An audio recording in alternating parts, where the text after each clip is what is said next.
In Part 1, we followed the rise of Kronos from the youngest Titan who dared overthrow his father, Uranus, to the ruler of the legendary Golden Age, only to watch prophecy transform triumph into fear as he turned against his own children in a desperate attempt to imprison the future.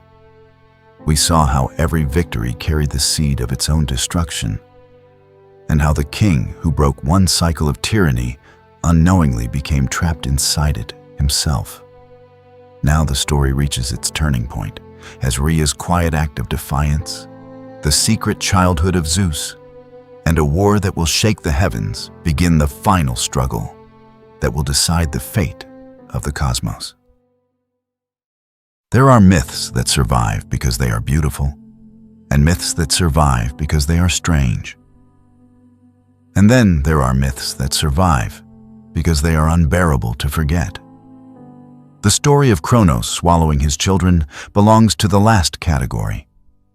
It is an image that refuses to soften with time. A father devouring his own offspring, not in a moment of madness, but as a calculated response to prophecy. It is not presented as a one-time horror, but as a pattern, repeated across births, repeated across hope, repeated until the act itself becomes the defining rhythm of a household that once belonged to the Golden Age. What makes it more disturbing is not only the violence itself, but its logic. Kronos is not acting without reason.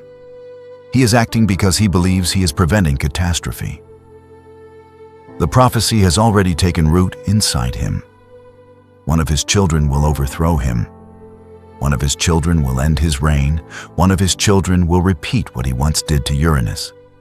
In his mind, this is not speculation anymore. It is inevitability waiting for permission. And so he chooses to deny permission altogether. What follows is not chaos.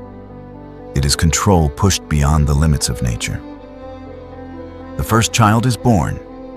In many traditions, that child is Hestia. She arrives into existence as a divine presence tied to hearth, home, and sacred flame. In another version of myth, the order of births varies, but the pattern remains unchanged. Each child represents not only life, but a domain of reality. Each one is a future force in the world. Each one carries potential that Kronos interprets as threat. And so the first child disappears, swallowed, not killed in battle, not cast out, not sent away, erased into the body of the father himself. It is here that the horror of Kronos' logic becomes fully visible. He does not destroy his children in a way that leaves absence. He consumes them in a way that creates internal captivity. They do not vanish from existence entirely in mythic terms, but they are removed from the world of action, trapped within the God who fears them. The future is not eliminated. It is imprisoned inside the present. The second child comes. Demeter. She is associated with fertility, agriculture, and the cycles of the earth. Her existence should have reinforced the Golden Age, deepening abundance and sustaining life. Instead, she too is taken. The pattern repeats. The act becomes familiar. Familiarity does not reduce its horror, it only makes it heavier. What once would have been unthinkable becomes procedural. Kronos does not hesitate long. The prophecy does not allow hesitation. The third child is born. Hera, a future queen of the gods, a figure tied to marriage, sovereignty, and authority. Yet, even sovereignty cannot protect her at birth. She is swallowed like the others, her divine identity suspended inside the same act that contains her siblings. In Kronos' mind, the act is not cruelty. It is prevention. But prevention has now become indistinguishable from destruction. Then comes Hades, a god of the underworld, whose very domain will one day mirror the internal confinement he experiences in this moment. he is consumed as well, becoming part of the same hidden, internalized lineage that Kronos has created inside himself. The irony is already tightening here, though it will not fully reveal itself until later. The god of hidden realms is hidden. Finally, Poseidon, god of the sea, of movement, of vast and uncontrollable forces. Even he is not spared. With his swallowing, the cycle appears complete. 5 divine children, 5 futures, 5 presences removed from the world before they can take shape. Kronos believes, at this point, that the prophecy has been neutralized. From the outside, his reign continues. The golden age still glows in memory. The world still appears stable. But stability built on containment is not stability at all. It is compression. It is pressure waiting for release. Inside Kronos, something else is happening that the myth only hints at, but never fully explains in literal terms. The swallowed children are not annihilated. They exist within him, contained but not destroyed. This creates a haunting image of divine imprisonment. The future sitting inside the present, alive but inaccessible, present but unusable. Kronos has not removed the threat. He has internalized it, and in doing so, he has made himself its vessel. Rhea, meanwhile, experiences each act not as abstraction, but as loss that accumulates into unbearable weight. The myth does not dwell on her reactions in excessive detail, but the emotional structure is unmistakable. Each child represents not only divine potential, but maternal connection. Each disappearance is not only political failure, but personal devastation. The repetition turns grief into something deeper than sorrow. It becomes recognition of a pattern that cannot be appealed to, negotiated with, or delayed. The household of Kronos is no longer a place of family in any meaningful sense. It has become a mechanism. Birth, removal, silence. And yet the myth does not present Kronos as unaware of what he is doing. He understands the act. He simply believes it is necessary. That is what makes the story so difficult to reduce to simple categories of good and evil. Kronos is not depicted as enjoying the act in any conventional sense. He is depicted as compelled by fear so absolute that it overrides every other consideration, including the meaning of fatherhood itself. In this way, he becomes something more than a tyrant. He becomes a ruler who has turned his entire domestic reality into a defensive system. But systems built entirely on defense eventually collapse under their own weight. What Kronos does not realize is that prophecy in Greek myth is not defeated by avoidance. It is fulfilled through the very actions taken to prevent it. Each child he swallows does not erase the future. It concentrates it. It intensifies the conditions for rupture. It ensures that when release comes, it will come with accumulated force. Inside the mythic logic of the story, Kronos is not escaping fate. He is constructing it. There is also a deeper symbolic resonance at work in this chapter of the myth. Kronos is often associated, in later interpretation, with time itself. Even if that association is not fully explicit at this stage of the story, the image of swallowing children begins to echo something more abstract. The way time consumes generations. Each child represents a future that is absorbed into the present and disappears into memory. Kronos becomes not just a father afraid of replacement, but a force that prevents succession by containing it within himself. Time, in this sense, does not allow separation. It absorbs everything. Nothing escapes it, not even its own offspring. And yet myth resists letting Kronos become purely symbolic. He remains a figure in a household, bound to Rhea, bound to prophecy, bound to the physical consequences of divine reproduction. That grounding keeps the horror immediate.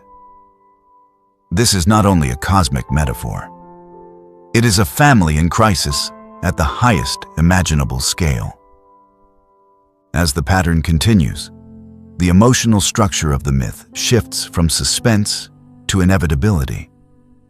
The question is no longer whether Kronos will act.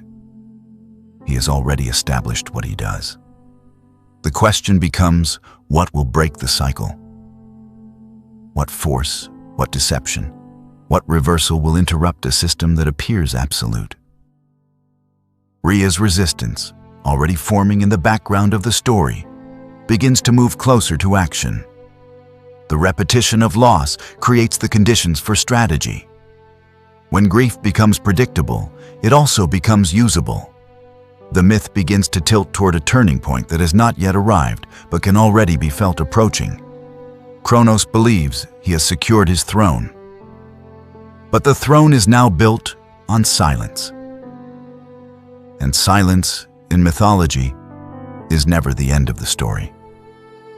It is only the pause before return. In the aftermath of repeated loss, when grief has become repetition and silence has become structure, myth often introduces its turning points, not with noise, but with concealment. Rhea, having endured the swallowing of her first 5 children, reaches the edge of what endurance can mean. At this stage of the story, Kronos believes the prophecy has been neutralized. The future, in his mind, has already been dealt with. The children who might have become his downfall now exist sealed within him, removed from the world, contained and rendered harmless. From his perspective, the order of things has been restored. The Golden Age continues outwardly. The throne remains unchallenged. Time appears once again to have been subdued. But myth does not forget what has been hidden. And Rhea does not forget what has been lost. When she becomes pregnant again, the weight of that knowledge transforms everything. This is no longer simply the birth of another divine child. It is the final test of a cycle that has repeated itself too many times to be endured again. Each previous child has disappeared into Kronos' consuming fear. Each disappearance has tightened the structure of inevitability around the household. If the pattern continues, nothing will remain except the memory of what once might have been. So Rhea chooses resistance, not as emotion, but as design. She understands something crucial about Kronos' power. It depends on visibility and expectation. He acts because he knows when children are born. He acts because the moment of birth is visible, predictable, and immediate. The system fails only if the moment can be displaced, hidden, or substituted. And so, when the time comes, she prepares not for confrontation, but for deception. The setting of this deception is often placed in Crete, a land that in myth becomes a threshold between concealment and revelation. It is not merely geography. It is refuge. It is distance from the center of Kronos' gaze. It is a place where the logic of the throne does not reach in time to correct what has already been done. There, Rhea gives birth. But what is born into the world is not what Kronos will receive. Zeus enters existence not with the public certainty of divine recognition, but with secrecy already surrounding him.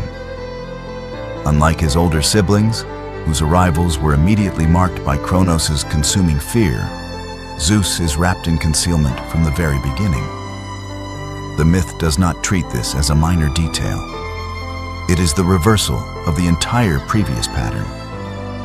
Where there was visibility, there is now hiddenness. Where there was repetition, there is now interruption. Where there was inevitability, there is now strategy. Rhea does not present the child to Kronos. Instead, she presents him with something else. A substitution. A deception so simple in form, yet so absolute in consequence, that it becomes one of the defining moments in all Greek mythology. She takes a stone, and she wraps it in swaddling cloths. The image is deceptively quiet. There is no battle, no divine thunder, no cosmic collapse, only fabric, shape, and appearance. But in myth, appearance is often enough to determine reality. Kronos does not question what he sees.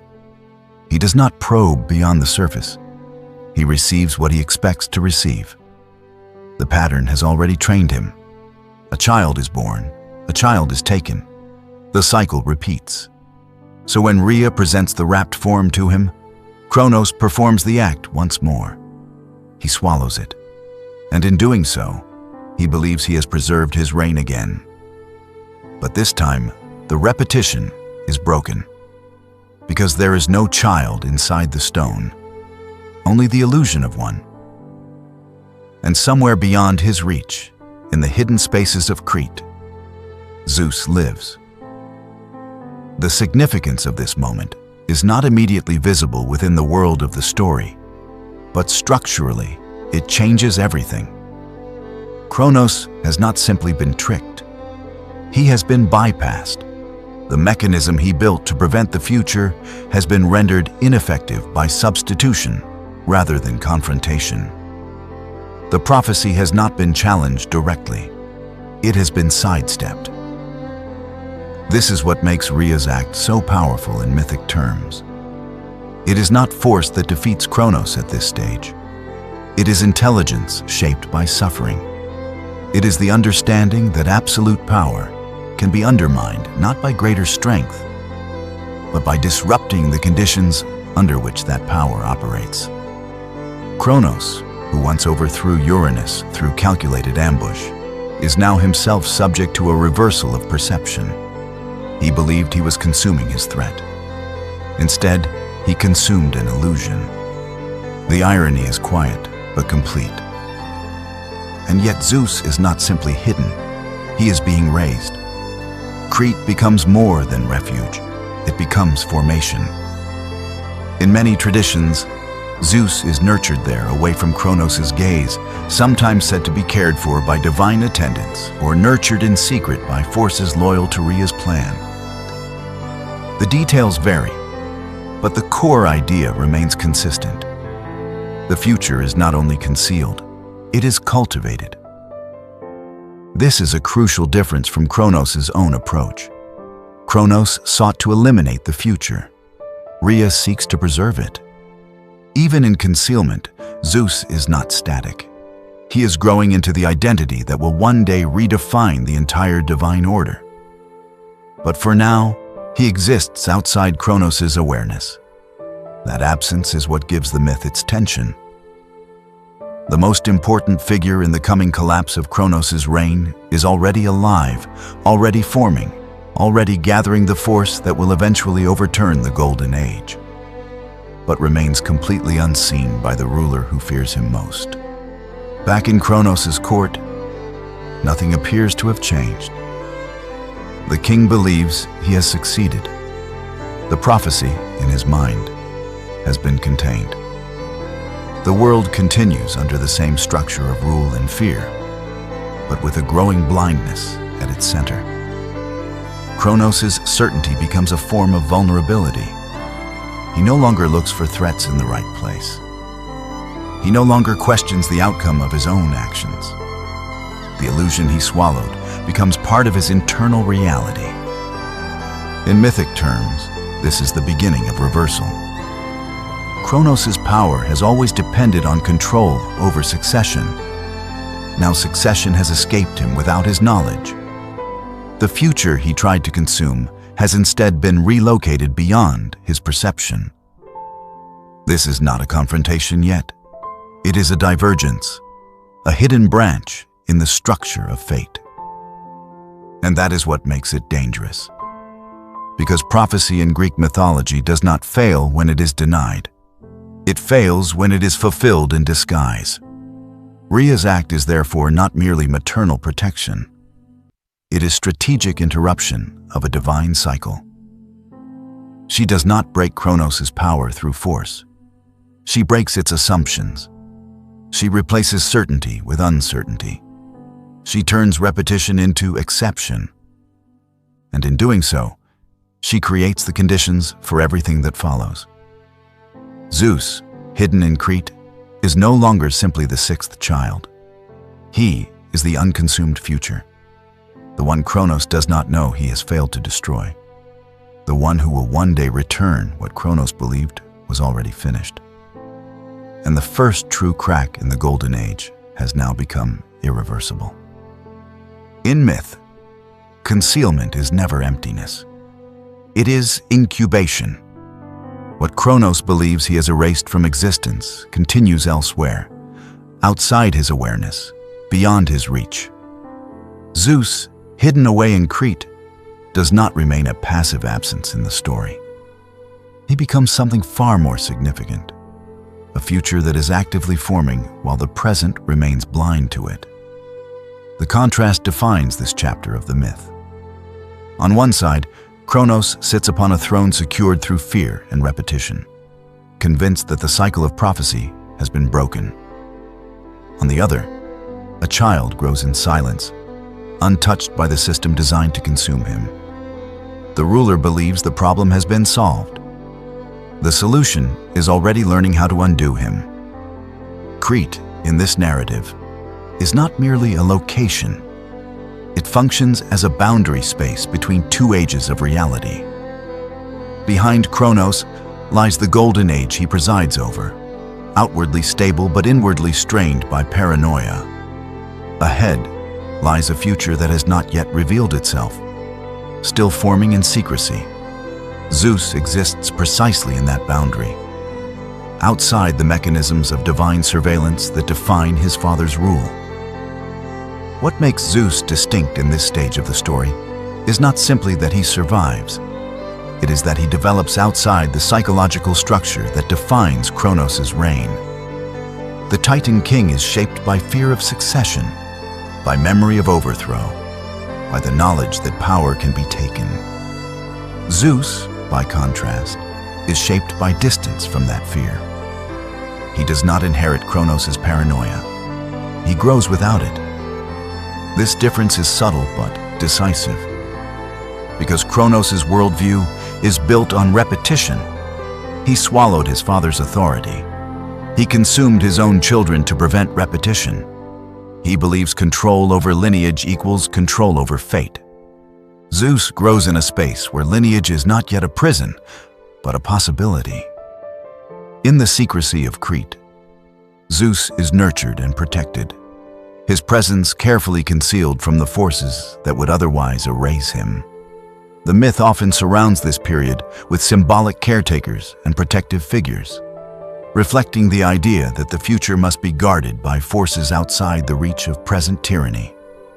Whether imagined as divine attendants, hidden guardians, or the island itself acting as refuge, the effect is the same.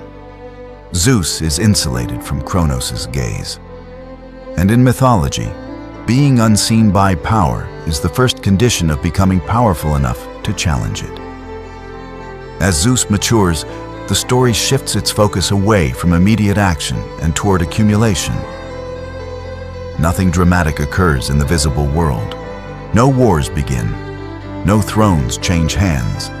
No cosmic upheaval takes place yet. Instead, something quieter happens. Preparation. This is where myth slows down deliberately. Zeus does not rise in a single moment. He gathers himself across time. He learns. He endures. He develops into a figure whose future identity is already implied in his hidden existence. Every aspect of his growth carries the weight of what he will eventually become. Unlike Kronos, whose defining transformation occurs through violent action against Uranus, Zeus's defining transformation occurs through survival outside of violence. That contrast is essential. Kronos becomes king through overthrow. Zeus becomes challenger through concealment. One is forged in rebellion from within the system. The other is forged outside the system entirely. Meanwhile, Kronos remains unaware of what is taking shape beyond his perception. His confidence, built on the belief that he has neutralized prophecy, allows him to maintain the appearance of control. The Golden Age continues in external form, but it is increasingly detached from the reality unfolding beneath its surface. The king who once feared succession has now been deceived by it. This blindness is not accidental. It is structural. Kronos' solution to prophecy, consuming his children, has created a paradox. By attempting to eliminate the future, he has also eliminated his ability to recognize it. What he believes to be closure is actually ignorance. What he believes to be safety is actually vulnerability delayed. Zeus, in contrast, is learning the opposite lesson. He learns that survival depends not on elimination, but on preparation, not on control, but on timing, not on consuming the future, but on waiting for it. This difference in philosophy will eventually determine the outcome of the entire mythic cycle. As Zeus grows, he begins to embody the idea of potential that has not yet been constrained by rule. He is not yet king, he is not yet warrior, he is not yet liberator. But he is becoming all of these things in latent form. Myth often treats this stage as invisible to the ruling power, but highly visible to the structure of fate itself. Zeus is being shaped in alignment with a coming disruption that Kronos cannot perceive. And that is what makes this stage of the story so tense. Nothing appears to happen, but everything is being prepared. The silence of Crete is not absence of destiny. It is concentration of it. Each passing moment deepens the divergence between father and son. Kronos continues to rule a world he believes he has stabilized through fear. Zeus continues to form outside that world, unshaped by its constraints. One exists within an illusion of completion. The other exists within an unfolding process that has not yet announced itself. In mythic terms, this is the calm before return. Because Zeus is not simply surviving Kronos' attempt to prevent prophecy. He is becoming its instrument. Every aspect of his concealed growth moves toward a single, inevitable direction. Re-entry into the world that rejected his existence. Crete is not his destination. It is his preparation. The hidden cave is not his home. It is his incubation chamber. The divine attendants are not his court. They are his guardians of delay. And delay in mythology is never permanent. Eventually, what is hidden must emerge. What is growing must act. What has been excluded must return. Kronos' greatest mistake is not swallowing his children. It is believing that swallowing equals removal. Zeus proves otherwise simply by existing. The future does not disappear when it is hidden. It waits. And waiting, in myth, is often just another form of inevitability gathering force. By the time Zeus reaches maturity in secrecy, the balance of the cosmos has already begun to shift, though no one in Kronos' court can yet see it. The Golden Age still appears intact, but its foundation is no longer complete. A missing presence has begun to reshape it from the outside. The system that depended on total control over succession now contains a gap that cannot be closed. That gap has a name: Zeus. And soon, he will no longer remain hidden within it. In every myth where power is built on concealment, there comes a moment when what was hidden refuses to stay hidden any longer. For Kronos, that moment arrives not as a gradual warning, but as an abrupt unraveling of everything he believed to be secure. He had constructed his reign on a single assumption: that swallowing equals erasure, that what enters him ceases to exist in any meaningful sense, that the future, once consumed, is no longer capable of returning. For a time, this illusion holds. The golden age continues in outward form. The throne remains stable. No rival rises. No prophecy appears to take shape. But myth never allows containment to remain absolute. What Kronos does not understand is that he has not destroyed his children. He has confined them within himself. And confinement, in Greek mythic logic, is never the same as annihilation. It is delay. It is pressure. It is a future forced into waiting. And waiting, when bound to divine forces, does not last forever. The return begins not with a battle, but with awareness. Zeus, now grown in secrecy, understands what Kronos cannot: that the swallowed gods still exist, not as memories, not as symbols, but as living presences trapped within the body of their father. The prophecy Kronos thought he had neutralized has not been prevented. It has been internalized. The missing children are not gone from the cosmos. They are hidden inside the very being who fears them most. This realization transforms Zeus's role in the myth. He is no longer simply the survivor. He becomes the liberator. The strategy that follows is not based on force alone. It is based on reversal. If Kronos' power rests on concealment and consumption, then his undoing must come through exposure and release. The solution to swallowing is not escape, it is return. Zeus does not confront Kronos immediately. Myth emphasizes preparation over impulsive action.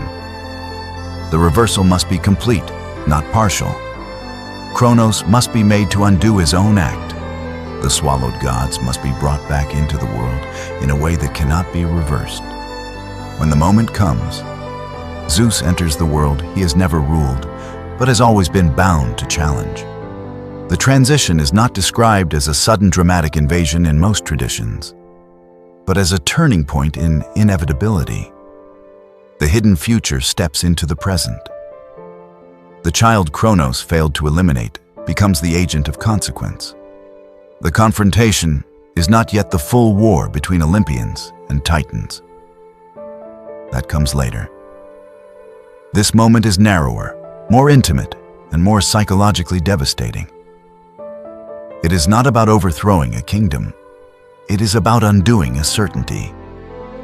Zeus approaches Kronos not as a known heir, but as an unknown force within the structure of fate. Kronos, still convinced that the prophecy has been neutralized, does not recognize the true nature of the threat at first. This blindness is essential. A ruler who believes the danger is already contained does not prepare for its return. What follows is a reversal of ingestion, a mythic correction, a cosmic undoing. Through deception or divine compulsion, depending on the version of the tradition, Kronos is made to expel what he has swallowed. The act is not gentle. It is not symbolic alone. It is a violent reversal of internal containment, as though time itself is being forced backward through the body of the Titan king. One by one, the swallowed gods return. First Hestia, then Demeter, then Hera, then Hades, then Poseidon. Each emergence is more than a rescue. It is a restoration of potential that had been artificially suspended. They are not born again in the ordinary sense. They are reintroduced into the world after a period of enforced absence. The future Kronos attempted to erase is not only restored, it is strengthened by the experience of being withheld. Kronos, meanwhile, experiences something he has never truly faced before: failure of his central mechanism. The system he believed absolute, consumption as prevention, has been reversed from within. His body, once the final container of the future, becomes the point through which the future is released. The psychological impact is profound. For Kronos, this is not simply the loss of control. It is the collapse of certainty. The prophecy was not avoided. It was fulfilled in a form he did not recognize. The children he thought were gone now stand again in the structure of existence, no longer hidden, no longer contained, and no longer under his authority. The household he believed had been stabilized is revealed to have been unstable all along. What makes this moment especially powerful in the myth is its quiet inevitability. There is no suggestion that Kronos could have prevented it once Zeus had set the process in motion. The reversal feels less like a surprise and more like a correction. A system that violated the order of generational succession is now forced to restore it. The return of the swallowed gods is not the end of Kronos' rule, but it is the end of its illusion. From this point forward, everything changes.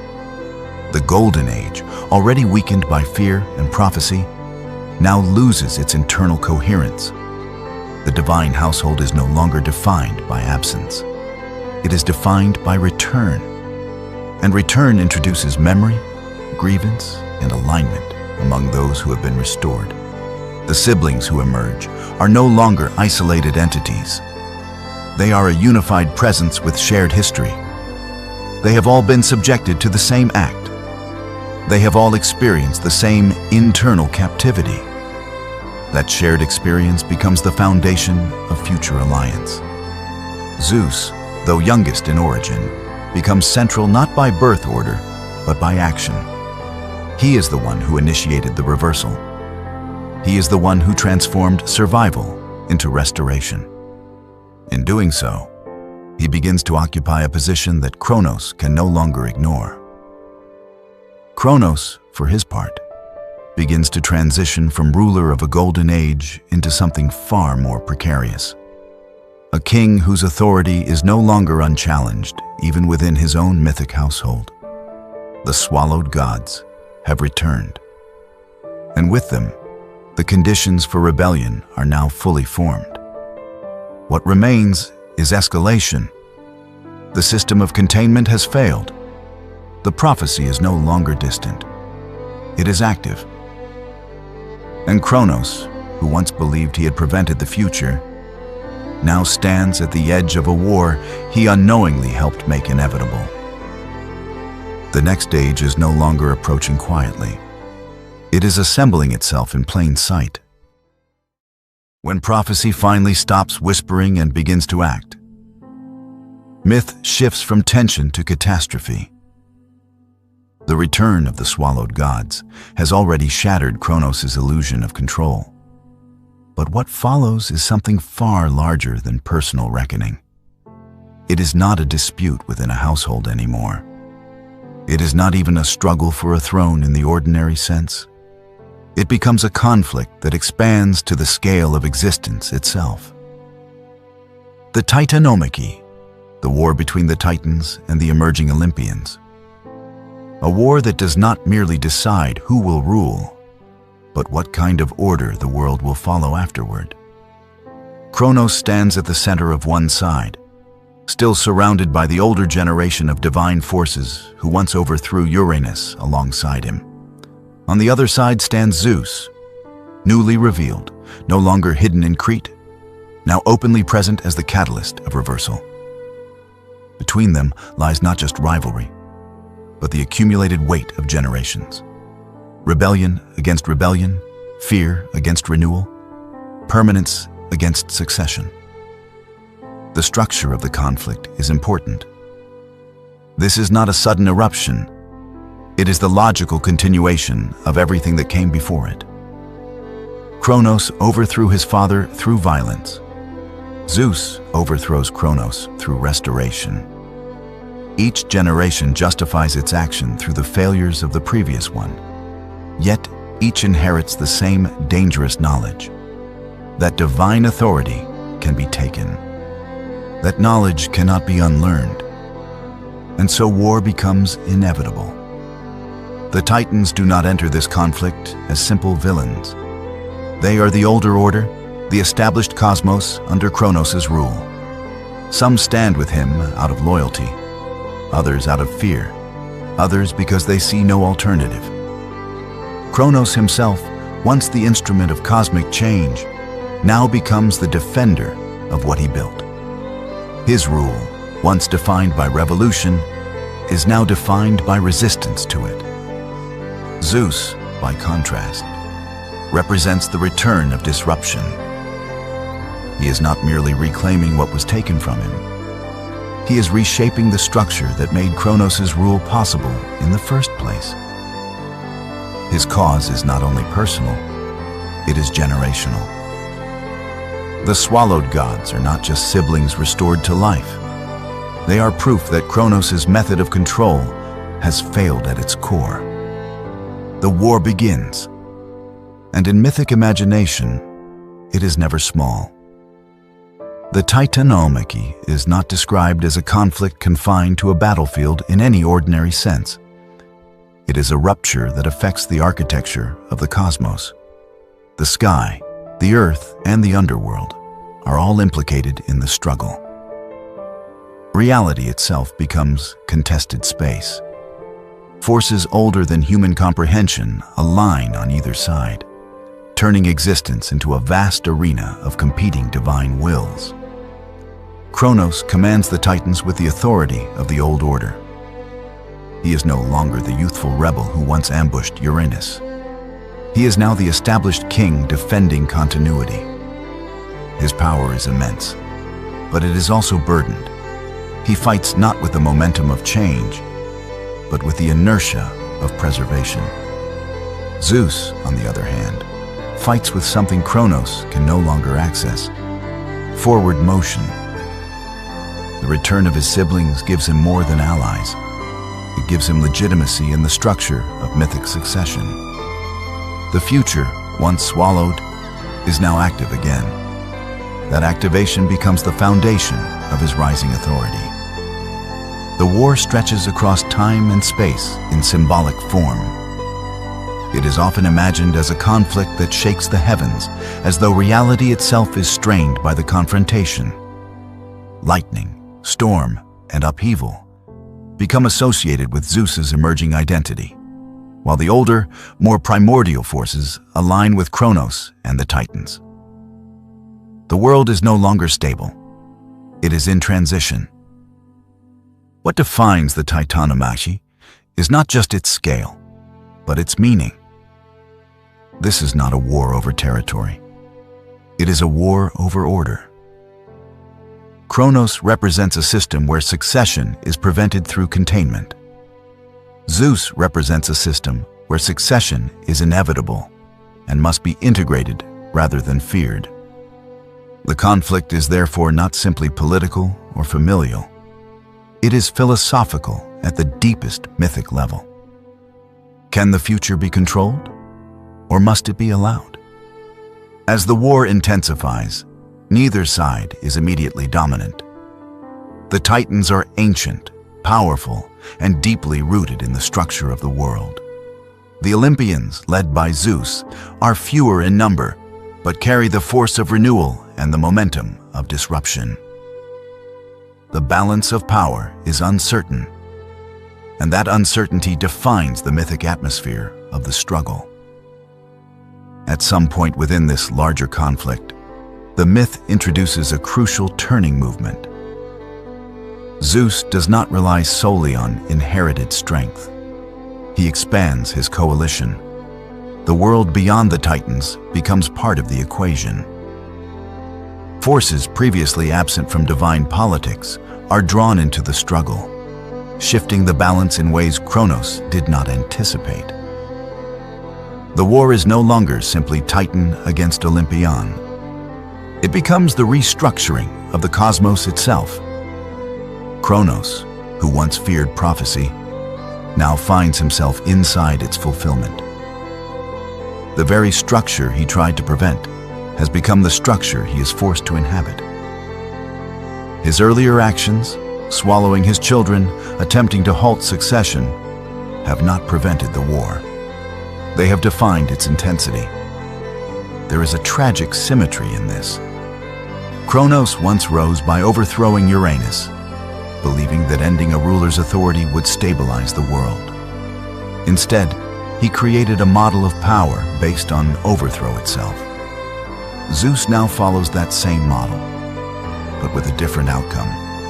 Not containment, but replacement. The Titanomachy becomes the moment where that cycle resolves into open conflict. And Kronos, once the instrument of change, becomes the thing change must overcome. As the war progresses, it becomes increasingly clear that the old order cannot remain intact. The Titans represent an age of primordial strength, but not one capable of integrating the future. Zeus and the Olympians represent something more adaptive, something oriented toward continuation rather than suppression. The myth suggests that the structure of reality itself is shifting toward the latter. Kronos, however, does not yield easily. His resistance is not merely personal pride. It is the last assertion of a worldview in which control over succession was believed possible. To surrender is to admit that the system he built cannot endure. To lose is to confirm that fear does not prevent fate. In this sense, the Titanomachy is not only a war between gods. It is the collapse of Kronos' entire philosophy of rule. The conflict reaches its turning point when it becomes clear that the old order cannot prevail against the coordinated force of the new. Zeus's leadership consolidates the returning gods. The structure of alliance solidifies. The future, once fragmented and hidden, becomes unified in opposition to the past. Kronos stands at the center of the failing resistance of the Titans, no longer the conqueror of Uranus, but the defender of a reign that has already begun to dissolve. And in myth, once that stage is reached, resolution is only a matter of time. Defeat in myth is rarely a simple ending. It is a restructuring of reality, a forced rewriting of what authority means when authority can no longer hold. For Kronos, the collapse of his reign does not arrive as a single clean moment, but as the final outcome of everything the Titanomachy has already set in motion. The war has shifted beyond uncertainty. The balance that once allowed the Titans to resist has eroded under the sustained pressure of the younger order. What remains is not a contest of equals, but a closing net of inevitability, tightening around Kronos and those who still stand with him. He once believed that power could be preserved through prevention, that swallowing the future would make the present permanent, that succession could be stopped if it was consumed before it could act. Now, he stands inside the consequence of that belief. Zeus does not approach as a hidden child anymore. He arrives as the assembled force of what Kronos tried to erase. The swallowed gods are no longer internal presences trapped within a single being. They are restored, unified, and active. What was once contained has become coordinated opposition. The very structure Kronos used to maintain control has been reversed into the structure that undoes him. The Titans, ancient and immense, still carry the weight of primordial strength, but strength alone is no longer sufficient. The conflict has moved beyond raw force into alignment, strategy, and inevitability. Kronos is no longer fighting to expand his rule. He is fighting to preserve the last remnants of it. And preservation, in mythic wars, is almost always a losing position. The turning point of Kronos' defeat is not described as a single symbolic gesture in all traditions, but the outcome is consistent. Zeus prevails. The new order asserts itself not only through strength, but through coherence. The Olympians are no longer fragmented survivors. They are a system taking shape. And that system is designed to replace the one Kronos represents. When Kronos finally falls, it is not merely the defeat of a king. It is the collapse of an entire philosophy of rule built on fear of succession. The Titan who once overthrew Uranus now experiences the same fate from the next generation. The prophecy that haunted him is not avoided, not delayed, not neutralized. It is completed in full cycle. The structure of generational overthrow closes in on itself, revealing the pattern that was present from the beginning. Kronos' defeat is therefore not surprising within the logic of the myth. It is the fulfillment of it. Once he is overthrown, what remains is the question of what to do with a being who once ruled the cosmos and now represents the end of an age. Greek mythology does not treat such figures as simply erased. Instead, they are relocated, contained, or transformed into symbolic positions within the structure of the world. Kronos is no exception. He is not destroyed in the absolute sense. Instead, he is imprisoned. Cast down from his position of authority, he is confined to a realm that lies outside the active governance of the Olympian order. The exact nature of his imprisonment varies across traditions, but the meaning is consistent. He is removed from influence. The ruler of the Golden Age is no longer part of the world that follows it. This removal is significant because Kronos' greatest fear was replacement. And in the end, replacement does not merely occur. It becomes the foundation of the new order itself. Zeus does not simply defeat Kronos and leave the cosmos unchanged. He restructures authority so that Kronos' method of control, consumption, prevention, containment is no longer viable as a governing principle. The imprisoned Titan becomes a reminder rather than a participant, a warning embedded in mythic memory. What makes this ending particularly resonant is that Kronos' story does not conclude with oblivion. It concludes with displacement. He is still present within the mythic imagination, but no longer central to its functioning. The throne he once occupied is now occupied by another. The world he once shaped is now shaped by a different logic. Yet even in imprisonment, Kronos remains symbolic of something fundamental: the instability of absolute control. His rise and fall mirror the pattern he once enacted upon his own father. The cycle of overthrow is not broken by him. It is continued through him. The Titanomachy ends, but its consequences extend outward into the formation of a new divine order. Kronos, once the center of the Golden Age, becomes a figure of the past placed beyond the reach of the present. The world moves on. The throne changes hands. And the cycle of divine rule enters a new phase, one no longer defined by Kronos' fear, but forever marked by what that fear created. A cosmos that now understands permanently that even gods can fall. After a god falls from the height of cosmic authority, myth rarely allows him to simply disappear. Instead, he is relocated within the structure of memory itself, assigned a place that reflects both his former greatness and his present irrelevance. Kronos is no exception. Once the ruler of the Golden Age, once the Titan who overthrew Uranus, once the figure who believed he could prevent fate through consumption, he is now removed from the center of the world and placed beyond its governing order. Yet his story does not end at the moment of defeat. It continues in a quieter, more distant register, one that transforms him from active ruler into enduring symbol.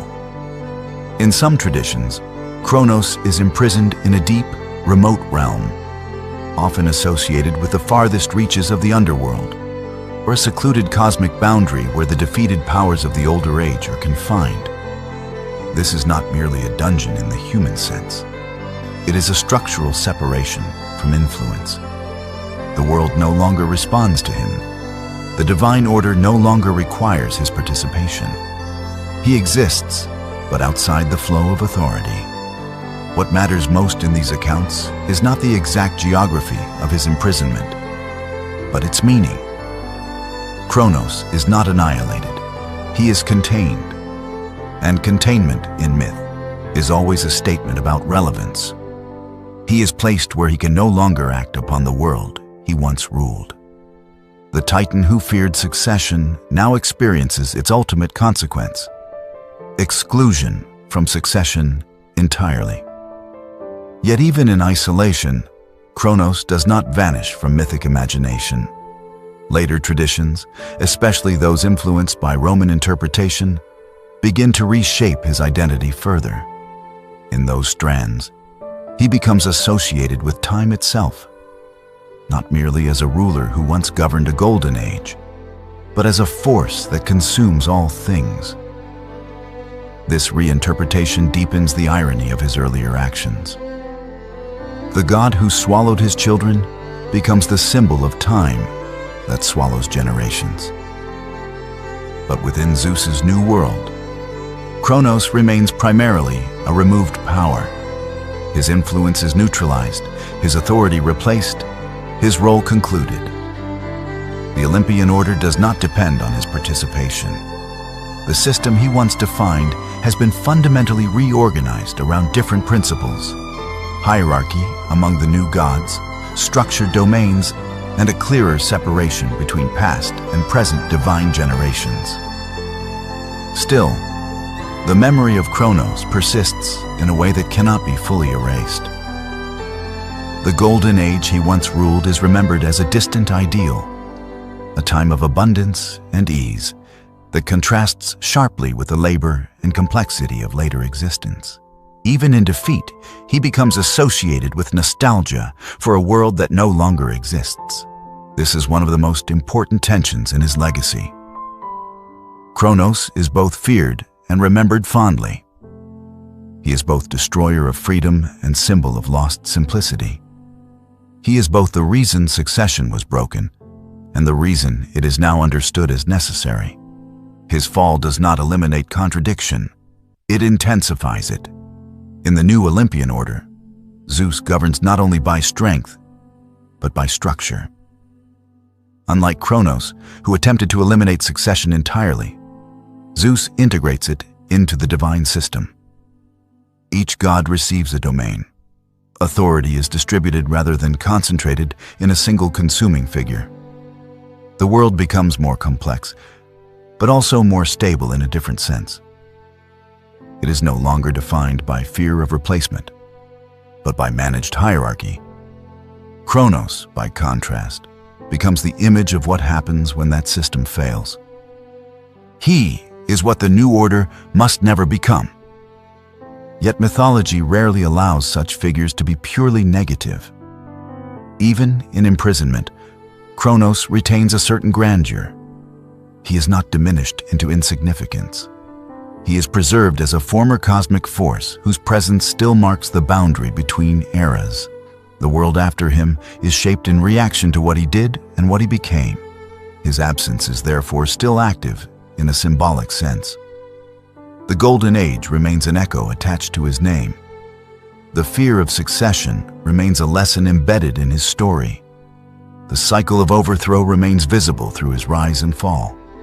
In some later traditions, particularly those that expand upon mythic cosmology, Kronos is occasionally imagined in more complex ways, sometimes softened, sometimes reinterpreted, sometimes even linked to distant realms where time and eternity blur.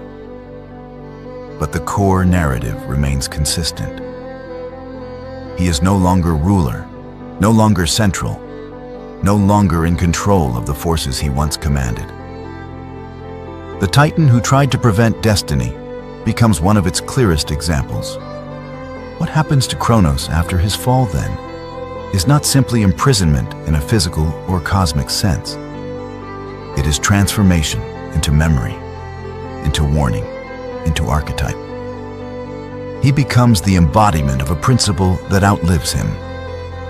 That power secured through fear is never stable, and that attempts to halt succession inevitably create the conditions for its most decisive return. A former king of gods, now confined to the margins of the myth that succeeded him. And in that displacement, his story achieves its final form, not as a ruler of the present, but as the enduring shadow of an age that can never come again. Kronos begins as a figure of rupture. He rises in a world already strained by the conflict of earth and sky, steps into a family shaped by fear, and learns early that authority in the cosmos is never stable. From the beginning, his story is not one of comfort or continuity, but of pressure. Pressure that builds within divine relationships until it demands release. That release comes when he overthrows Uranus. In that moment, Kronos appears to embody a decisive break from the past. The old sky is separated from the earth. The imprisoned future is freed. A new order emerges. For a time, it seems as though he has succeeded where others failed. He has changed the structure of the world itself. The golden age that follows reinforces that impression. Abundance defines the earth. Stability defines divine rule. The universe appears to settle into a harmonious state, as if violence has finally exhausted itself. But mythology never allows stability to remain uncomplicated. The same knowledge that made Kronos a liberator also becomes the seed of his undoing. He understands that power can be taken. He understands that succession is real. He understands that no throne is immune to reversal. These truths, learned through his rise, become the foundations of his fear when prophecy enters his reign. From that fear, everything else follows. The swallowing of his children is not an act of randomness or madness, but the extreme conclusion of a logic that equates survival with containment. If the future threatens the present, then the future must be absorbed. If succession produces replacement, then succession must be stopped. Kronos does not reject prophecy. He attempts to preempt it through absolute control. Yet in doing so, he fulfills it. Because mythic fate is not a prediction that can be avoided by resistance. It is a structure that incorporates resistance into its outcome. Every action Kronos takes to preserve his rule becomes part of the mechanism that destroys it. The more he tries to close the future, the more tightly he defines the conditions of its return. The deception of Rhea and the hidden survival of Zeus complete the reversal. What was swallowed is restored. What was contained is released. What was hidden grows into the force that will redefine the cosmos. Kronos does not recognize the return until it is already irreversible. His defeat in the Titanomachy is not an isolated failure, but the culmination of a pattern that began with his first act of rebellion. He repeats the structure he once created, only to find that repetition does not preserve power, it transfers it. The cycle of overthrow continues, not because Kronos is uniquely flawed, but because the world of Greek mythology is built on the premise that authority is always transitional. Even imprisonment does not remove him from that logic. It simply relocates him within it. Kronos becomes a figure of memory, of warning, of displaced grandeur. He is no longer a ruler, but he remains essential to understanding what rule means in the Olympian order that replaces him. His legacy persists in multiple forms, as the former king of a lost golden age, as the titan who feared his own children, and as the embodiment of time's irreversible movement. In later interpretation, these identities merge into a broader symbolic presence, one that reflects both nostalgia for a simpler past and awareness that such simplicity could only exist through suppression. What Kronos ultimately represents is not just tyranny or fear, but the paradox of control itself. He tried to escape fate by consuming it. He tried to prevent succession by internalizing it. He tried to preserve eternity by stopping change. And in every attempt, he moved closer to the very outcome he feared. The tragedy of Kronos is not that he lacked power. It is that he believed power could negate the structure of becoming. Uranus becomes past. Kronos becomes past. Zeus becomes present. And the cycle continues. Kronos cannot escape fate because fate in his story is not an external force imposed upon him. It is the logic of the universe itself, the principle that no ruler, no age, and no order remains fixed forever. He is not merely defeated by Zeus. He is defeated by the structure of succession that made both their existences possible. In the end, Kronos stands as the clearest expression of a mythic truth that outlives him. That every attempt to stop the future is, itself, the beginning of the future that replaces it. And so the Titan who once ruled a golden age becomes the symbol of its end. Not because he was weak, but because he could not escape what every age must eventually face. That time does not belong to any ruler, and no reign is ever the last.